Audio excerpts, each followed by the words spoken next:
Fala pessoal, como é que vocês estão? Uma semana bastante conturbada, principalmente na geopolítica e na economia mundial, e eu estou aqui hoje para falar um pouco disso. Meu nome é Ricardo, eu faço parte da Lariat, e hoje a gente vai abranger um pouco sobre os conflitos que estão acontecendo entre a Ucrânia e a Rússia e novas declarações que o Putin fez sobre uma declaração de guerra, além das taxas de juros, tanto a americana quanto a brasileira, e o que aconteceu em cada uma delas. Então, bora para as notícias de hoje. E parece que o presidente Vladimir Putin não está muito feliz com a situação lá na Ucrânia, e parece que ele está querendo colocar o bloco, ou pelo menos os reservistas, na rua. E não é novidade para ninguém que os planos que o Putin fez para uma guerra rápida contra a Ucrânia falharam miseravelmente. Ele encontrou muito mais resistência do que ele esperava. E um detalhe é que a guerra realmente só existe fora da Rússia, porque no território interno, o Vladimir Putin fala que tudo o que está acontecendo no seu vizinho ucraniano é apenas uma operação militar, ou seja, a palavra guerra não existe até esse momento. Mas a situação está prestes a mudar. Vladimir Putin declarou que vai fazer uma mobilização parcial dos cidadãos russos dentro do esforço de guerra. E apesar da palavra parcial, nós estamos falando de pelo menos 300 mil habitantes russos para integrar as Forças Armadas. E haja vodka para sustentar essa galera toda, hein? Durante a declaração também foi falado que apenas os cidadãos que já têm algum tipo de expertise ou experiência com as Forças Armadas seriam participantes dessa nova convocação. Mas como de bobo os russos não têm nada, já tem muita gente debandando do país, principalmente pelas fronteiras terrestres. Claro que isso se deve ao medo de uma convocação para uma guerra que muita da população nem acredita nela. E com isso, as fronteiras do Cazaquistão, Geórgia e Mongólia mostram filas gigantescas de pessoas saindo da Rússia e indo se refugiar nesses países. Não se sabe se essas pessoas estão indo para lá definitivamente ou apenas temporariamente para fugir dessa convocação. E apesar de ninguém gostar de dar sua própria vida numa guerra em que você nem acredita no propósito, muitas pessoas também deixam a Rússia por outros motivos. Por conta das novas ameaças da Rússia, novas restrições estão sendo programadas para acontecer em breve, relações econômicas e políticas. Inclusive, a presidente da União Europeia, Ursula von der Leyen, já declarou que essas novas ameaças da Rússia exigem uma retaliação. E ela disse que elas aconteceriam não somente à Rússia, mas também a países que estão apoiando eles politicamente e economicamente também. E dado esse cenário caótico, já estão acontecendo algumas coisas até um pouco fora da casinha. Segundo alguns relatos, estão acontecendo referendos dentro do próprio território ucraniano para que eles façam agora parte da própria Rússia, como se eles estivessem decidindo entre a população local se eles querem se integrar ao pessoal que está invadindo o país deles. E também já aconteceram algumas ameaças veladas referente ao uso de armamento nuclear nesse conflito. Nada foi dito diretamente, mas aquela coisa, para bom entendedor, meia palavra basta. E com todo o cenário caótico, é claro que as bolsas russas já despencaram e a gente ainda não sabe onde isso tudo vai parar. O importante é nós estarmos atentos aos conflitos e também proteger o nosso patrimônio, porque uma vez que sejam feitas sanções em outros países fora da Rússia por seu apoio econômico ou politicamente ao país, também podemos ter outros desdobramentos. Então, fique atento e mantenha sua carteira diversificada. E saindo um pouco do caos que está acontecendo lá na Rússia, aqui no Brasil, o Copom ele decidiu por manter a taxa de juros atual e não fazer um novo acréscimo. E isso tem algumas implicações para nós, boas, ruins. Vamos ver. Na última quarta-feira, o Copom fez uma nova reunião e eles decidiram pela manutenção da taxa de juros. Lembrando que a taxa atual é de 13,75%, que é bastante alta. E claro que isso acontece principalmente pelo índice da inflação, que vem caindo nos últimos meses, como a gente já comentou algumas semanas atrás. É claro que isso é uma boa notícia para nós, mas ainda tem alguns pontos de atenção que é bom a gente ficar ligado, né? Não é bom a gente se animar com qualquer notícia ou fazer qualquer movimento precipitado. O primeiro ponto que a gente precisa levantar é que essa não foi uma decisão unânime. E apesar disso realmente ser bastante recorrente, dessa vez parece que teve um placar bastante apertado nessa votação, o que mostra que nem todos estão assim tão otimistas com relação a essa queda constante da inflação. Inclusive houveram votos para que fosse feito um acréscimo de 0,25, que era mais ou menos esperado na taxa de juros, para que chegasse aos 14%.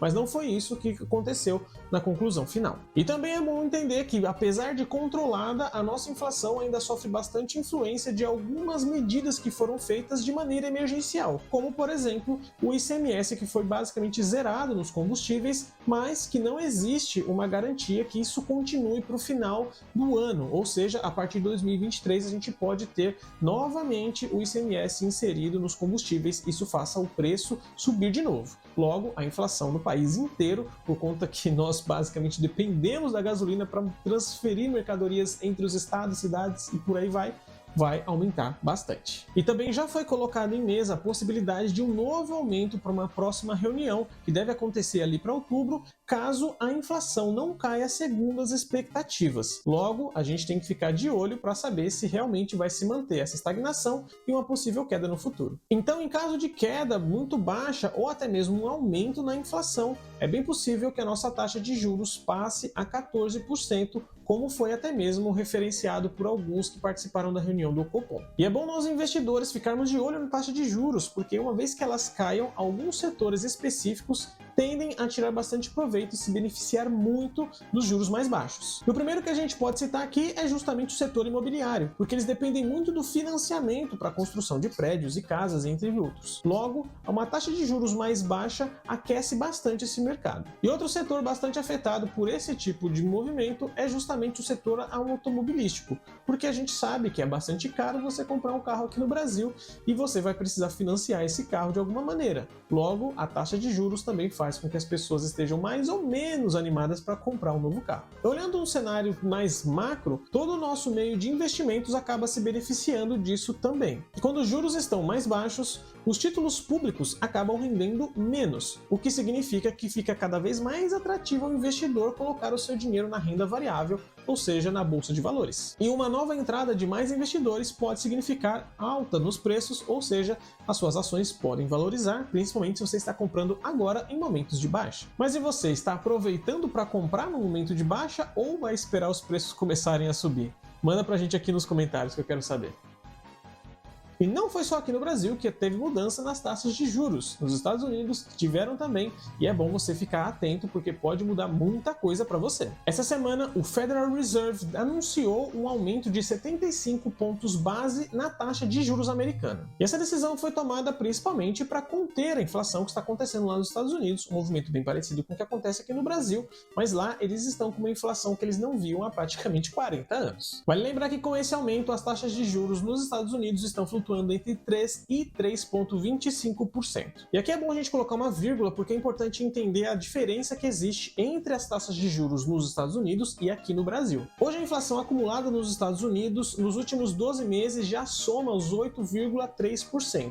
O que seria alto até aqui para o Brasil. Mas diferente de nós, que estamos acostumados com essa inflação, que flutua bastante, lá eles não têm essa dinâmica e é muito comum que a inflação fique abaixo do 1% ao ano, ou seja, eles acabam tendo isso como uma perda de patrimônio, perda de poder de compra gigantesca nunca antes vista, pelo menos pela maioria dos americanos. E todo esse movimento de alta nas taxas de juros tem como objetivo chegar nos 2% de inflação ao ano, que é alguma medida ali para o longo e médio prazo. E com as mudanças nas taxas de juros, é claro que existem outras coisas que são afetadas. A primeira delas é justamente o desemprego, que hoje já está chegando aos 3,8% para esse ano de 2022 e existem projeções para que chegue a 4,4% no ano de 2023, de acordo com os aumentos que ainda podem estar previstos para as taxas americanas. Mas além de todos os impactos internos para os americanos, também existem impactos diretos sentidos para os investidores, isso em escala global. E o motivo principal para isso é que lá nos Estados Unidos existe a mesma dinâmica que nós temos aqui no Brasil. Quando as taxas de juros ficam mais altas, os títulos de renda fixa também acabam rendendo mais. E com os títulos de renda fixa rendendo mais, cada vez mais atrativo é para as pessoas investirem em títulos de renda fixa e não colocar o seu dinheiro na renda variável e na bolsa de valores. E a grande diferença aqui entre Estados Unidos e Brasil é que nós temos um mercado muito menor e que não é visado pelo mundo inteiro, diferente dos nossos vizinhos americanos. Uma coisa é você ter 13% de rendimento aqui na nossa moeda, o real. Outra totalmente diferente é você ter 3% de rendimento na renda fixa em dólar, que é uma moeda muito mais valorizada e aceita globalmente. Ou seja, quando os títulos de renda fixa americanos começam a se tornar muito atrativos, é capaz que nós tenhamos uma queda nas bolsas mundiais, justamente pela migração dos investidores para esse tipo de ativo, que é muito mais seguro e passa a ter um rendimento interessante. E antes de você começar a tremer na sua cadeira, calma, porque isso é até uma boa notícia se você está investindo para o longo prazo. E é totalmente normal uma baixa nos mercados após momentos de crise, como nós tivemos a pandemia do Covid-19. Covid-19. É totalmente normal nós termos uma queda nos mercados após um momento de crise, como nós tivemos da pandemia recentemente. E uma queda nos mercados em geral, para quem está aportando continuamente ou quem está pensando em começar a investir agora, é uma oportunidade de pegar um momento de baixa do mercado para colher um momento de recuperação lá no futuro. Então, para quem está neste momento comprando, não é ruim o mercado estar em baixa. Então fica ligado aqui com a gente, porque nós vamos dando mais notícias a respeito tanto da taxa de juros como dos movimentos do mercado como um todo, para que você possa estar bem posicionado e ligado no que está acontecendo. E se você está pensando em começar a investir, nós aqui da Lariate temos um treinamento que é focado justamente para que as pessoas comecem a colocar o seu dinheiro com consciência, com pensamento de longo prazo. E esse treinamento tem uma turma em aberto que vai começar em outubro, e se você está interessado, eu vou deixar o link aqui na descrição para que você possa falar conosco e a gente explica totalmente o conteúdo e também outros detalhes que você possa ter dúvidas. Então não deixa de entrar e ver todo o nosso conteúdo, que eu tenho certeza que vai ser muito útil para você colocar o seu dinheiro na bolsa de valores se for do seu interesse. E para finalizar, não posso deixar de mencionar aqui, se houver alguma notícia que você encontrou durante a semana, manda aqui pra gente, que a gente bate um papo, comenta sobre ela e tira algumas conclusões enquanto vamos esperando o vídeo da semana que vem. Então, eu vou ficando por aqui, forte abraço e até a próxima!